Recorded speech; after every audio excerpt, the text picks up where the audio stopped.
কি হলো? লাশ কোথায়? আমি ওকে খুন করতে পারিনি। আমাকে মাফ করে দিন। জিহাদ আমার চেয়ে অনেক বেশি শক্তিশালী।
সন্তানকে ধরলেন? তুমি ওর মা, তুমি একথা বলতে পারলে বোন? কেন পারবো না? আমি আমার সন্তানকে আমার মনের আগুনে পুড়িয়ে লোহার চেয়েও শক্ত করতে চাই, ইস্পাতের ছুরির চেয়েও ধারালো করতে চাই। তুমি পারবে বোন। তোমার চোখ বলে তুমি একজন প্রতিবাদী নারী। তোমার সন্তানকে নিয়ে তুমি যে যুদ্ধ করতে চাও, আমি তোমার সন্তানকে সেই যুদ্ধের সঠিক যোদ্ধা হিসেবে গড়ে তুলব। আপনার লাভ? তুমি নিশ্চয়ই তোমার সন্তানকে নিয়ে অন্যায়ের প্রতিবাদ করতে চাও। মনে করো তোমার সন্তানকে নিয়ে আমিও একই উদ্দেশ্য হাসিল করতে চাই। শুধু একটা কথা মনে রেখো বোন, মানুষ তখনই প্রতিবাদী হয়ে ওঠে যখন সে অনেক কিছু হারিয়ে ফেলে। স্বীকার করলাম, কিন্তু কিন্তু আপনার এই উপকারের ঋণ আমি কি করে শোধ করব? তুমি আমার জন্য করবে, আমি তোমার জন্য করব। তোমার সন্তানকে আমি একজন শক্তিশালী সৈনিক করে গড়ে তুলব, আর তুমি তোমার মাতৃত্বের ছায়ায় আমার মা মরা মেয়েকে বড় করবে বোন। কোথায় আপনার মেয়ে? ওর মায়ের কবরের উপর শুইয়ে রেখেছি। তাহলে ওর মাকে কি খুন করা হয়েছে? কে খুন করেছে? কেন করেছে? ওর নাম খান। খান? খান? হ্যাঁ খান। একজন মানুষকে খুন করার সময় আমার রাহেলা খানকে চিনে ফেলেছিল। তাই খান আমার রাহেলাকে খুন করে খুনের আসামি থেকে নিজেকে মুক্ত করেছে। কিন্তু আমি তো খানকে ছাড়তে চাই না, প্রতিশোধ নিতে চাই। আমার জীবনের শত্রু ওই খান।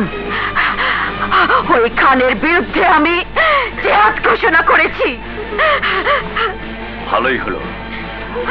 এক মায়ের জিহাদ সফল করার জন্য আজ থেকে আমি তোমার পাশে দাঁড়াবো। এবার বলুন, আপনার মেয়েটাকে আপনি আমার হাতে তুলে দেবেন? হ্যাঁ হ্যাঁ, এসো। চলুন। এসো বোন। আয় মা।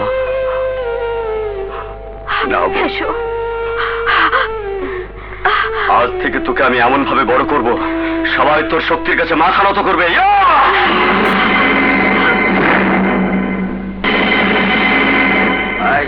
একটা পেগলা আর দুটো মাল ধরছে না কেন রে? ওই চেয়ার টেবিলে কেউ বসবে না। ওই চেয়ার টেবিল ডনের রিজার্ভ চেয়ার টেবিল।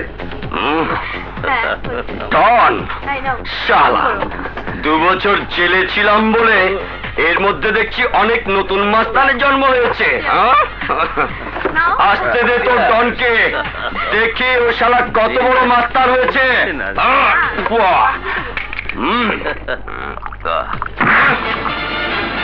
কে তুই? আমি ডন। ওই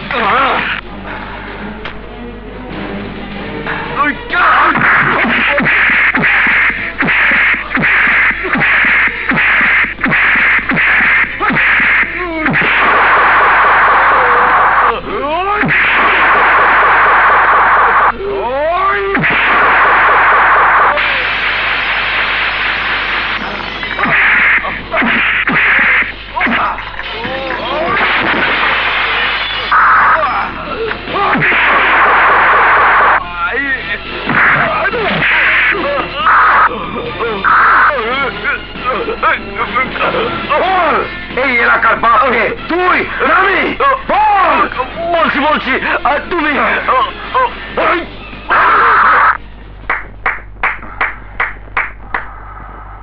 বাহ, তোমার মতো একজন মাস্তানকেই আমি খুঁজছিলাম। মানে? আমার একজন শত্রু আছে, তাকে খুন করতে হবে। 1,00,000 টাকা লাগবে। টাকার প্রশ্ন নয়, খুন করলে আরো বেশি দেব। শর্ত একটাই, খুন করতে হবে। এ পর্যন্ত আমি কয়টা খুন করেছি জানেন? আমি অতীত জানতে চাই না, আমার শত্রুকে খুন করতে পারলেই আমি খুশি। কি নাম ওর? কোথায় থাকে? নাম জেহাদ। থাকে? চলো, আমি নিজেই তোমাকে দেখিয়ে দেব। চলেন। এসো।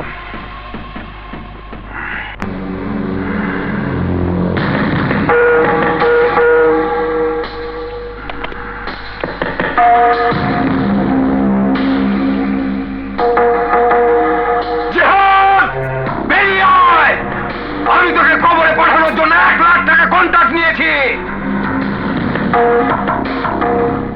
জিহাদ! এই জিহাদ! বেরিয়ে আয় বলছি, নইলে মনে করব জন্মের পর তুই মায়ের বুকে দুধ খাসনি। আমি মায়ের বুকের দুধ ঠিকই খেয়েছি।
কি হলো?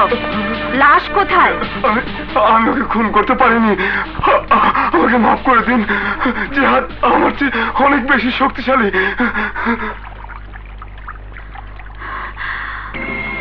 জিহাদ। মা! জিহাদ। মা! জিহাদ। মা, তোমার পরীক্ষা শেষ হয়েছে মা? বলো, শেষ হয়েছে? বলো, এখন তুমি আমার উপর ভরসা করতে পারো? আমি তোকে অনেকভাবে পরীক্ষা করেছি বলে তুই কষ্ট পেয়েছিস জেহাদ? মনে করেছিস আমি তোর উপরে ভরসা করতে পারছি না? তুই জানিস না জেহাদ, আমি তোকে আমার সৈনিক বানিয়ে কত বড় যুদ্ধ করতে চাই। তুমি যে কোনো যুদ্ধ আমাকে নিয়ে করতে পারো মা। তোমার জেহাদ ইনশাআল্লাহ তোমার বিজয় ছিনিয়ে আনবেই। এই ভরসা নিয়েই আমি এতটা বছর আমার বুকটা পাথর করে রেখেছি। এতটা বছর আমি তোকে আদর স্নেহের পরিবর্তে আগুনে পুড়িয়ে পুড়িয়ে বড় করেছি। তোকে তোকে আমি মায়ের মমতার স্বাদ বুঝতে দিদি, বুঝতে দিদি। এর জন্য আমার এতটুকু দুঃখ নেই মা। জানতে চাইনি তোমার বুকের ভেতর লুকিয়ে থাকা গোপন ব্যথার কথা। এবার তোমার সন্তানকে আদেশ করো মা, আমাকে কোন যুদ্ধে যেতে হবে, কার বিরুদ্ধে যেতে হবে। এতদিন যখন জানতে চাসনি, আজও জানতে চাইবি না। আর মাত্র কটা দিন অপেক্ষা কর, আমি তোকে বলে দেব কি করতে হবে। জেহাদ, আসসালামু আলাইকুম। ওয়ালাইকুম আসসালাম। জেহাদ, তোর সাথে আমার জরুরি কথা আছে। মা, ওর নাম সোহেল, আমার কলেজের বন্ধু। মা, আমি ওর সাথে একটু কথা বলি। যা বাবা, শোনো কি বলতে এসেছে। চল চল।